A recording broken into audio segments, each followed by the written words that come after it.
il y a quelque chose à laquelle il faut faire très attention dans ce genre d'expérience de lévitation. C'est à ne pas laisser traîner un autre aimant dans le voisinage de l'expérience.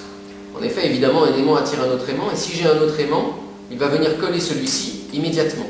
Ça n'est pas dangereux quand je le fais comme ça, mais de façon non contrôlée, ça peut par exemple venir à la surface ici du bécher et casser le bécher violemment. On peut aussi casser les aimants entre eux. Donc c'est très dangereux si on a un aimant, qu'un autre aimant traîne dans le coin. Encore plus dangereux si on laisse traîner par exemple le rail du train magnétique ou du hula-hoop magnétique dans le voisinage de cette expérience. Donc toujours bien s'assurer qu'on n'utilise qu'un seul aimant pour la lévitation et qu'aucun autre ne traîne autour.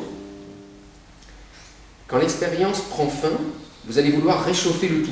Alors vous pouvez le laisser se réchauffer tout seul, mais pour bien protéger la pastille, il vaut mieux qu'elle ne givre pas trop, pour ne pas trop absorber d'eau en surface. Alors pour faire ça, on enlève l'aimant avec une pince pour ne pas se brûler.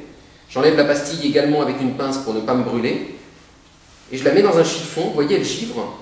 Et je vais la réchauffer avec un chiffon en frottant légèrement sa surface et en la maintenant comme ça dans mon chiffon sans me brûler moi-même, juste pour qu'elle ne givre pas trop en surface et qu'elle se réchauffe assez vite. On peut aussi faire ça avec un sèche-cheveux, en chauffant la pastille avec le sèche-cheveux. L'avantage est de la maintenir plus longtemps en vie.